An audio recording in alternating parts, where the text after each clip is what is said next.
तरह बड़े झूठ के पुलिंदे सदन में बोलकर चले गए, लेकिन क्योंकि आपने इस बार फिर से कश्मीरी पंडितों के दर्द और उनकी वेदना पर अपनी घिनौनी राजनीतिक रोटियां सेकी, तो आपकी कलई खोलनी और आपके झूठ की कलई खोलनी जरूरी है।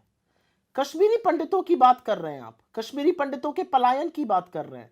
जब 1990 में कश्मीरी पंडितों का पलायन हो रहा था, तब विश्वनाथ प्रताप सिंह की सरकार थी केंद्र में, जो आपके समर्थन से चल रही थी। आपने समर्थन वापस क्यों नहीं लिया? असलियत यह है कि उस सरकार में गृह मंत्री मुफ्ती मोहम्मद सईद थे, जिनको आपने मुख्यमंत्री बनाया। असलियत यह है कि वहां पर गवर्नर जगमोहन थे, जिनको आपने केंद्र सरकार में मंत्री बनाया। असलियत तो यह है कि आपने समर्थन वापस 7 अगस्त 1990 में लिया, कश्मीर के मुद्दे पर नहीं, कश्मीरी पंडितों के मुद्दे पर नहीं। मंडल कमीशन की रिपोर्ट को स्वीकार किया था विश्वनाथ प्रताप सिंह की सरकार ने, इसलिए आपने समर्थन वापस लिया। तो आप पिछड़ा विरोधी तभी से थे। आप कश्मीरी पंडितों की बात करते हैं। आज कश्मीरी पंडितों की जिस तरह से टारगेटेड किलिंग हो रही है, शायद पहले कभी हुई हो। राहुल भट्ट से लेकर मिस बाला तक की टारगेटेड किलिंग हुई।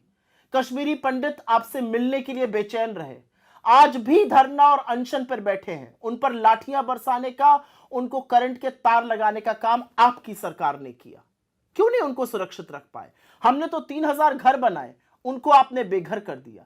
हमने तो लोगों को नौकरियां दी, और आज हालात ऐसे हैं कि कश्मीरी पंडित जम्मू में रहने को मजबूर हैं।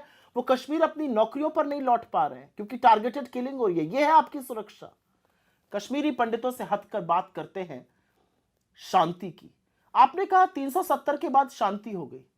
अगर 370 के बाद शांति हुई तो 157 सुरक्षा कर्मियों की और आर्मी के जांबाजों की उस शहादत के बारे में आप क्या कहिएगा, जो बार बार एम्बुश में रजौरी, पुंछ, अनंतनाग, तमाम ऐसी जगहों पर उनकी शहादत हुई।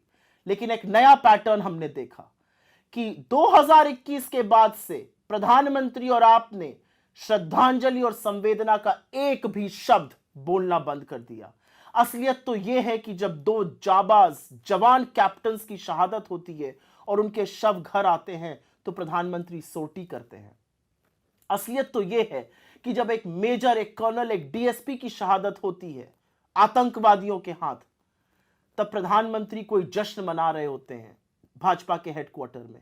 आप बात करिएगा आतंकवाद की, चलिए आतंकवाद पर बात कर लेते हैं। समझाइएगा किसी को कि सैफुल्लाह फारूक जो 10 साल तक जेल में था, पाकिस्तान परीक्षण लेके आया, मसूद अजहर का बड़ा शिष्य, उसको आपने निकाय चुनाव का टिकट क्यों दिया? आपने तारिक अमीर को विधायकी का टिकट क्यों दिया? उनका ट्रैक रिकॉर्ड कोई जानता नहीं है क्या? आपने तालिब हुसैन के साथ मंच कैसे साझा किया?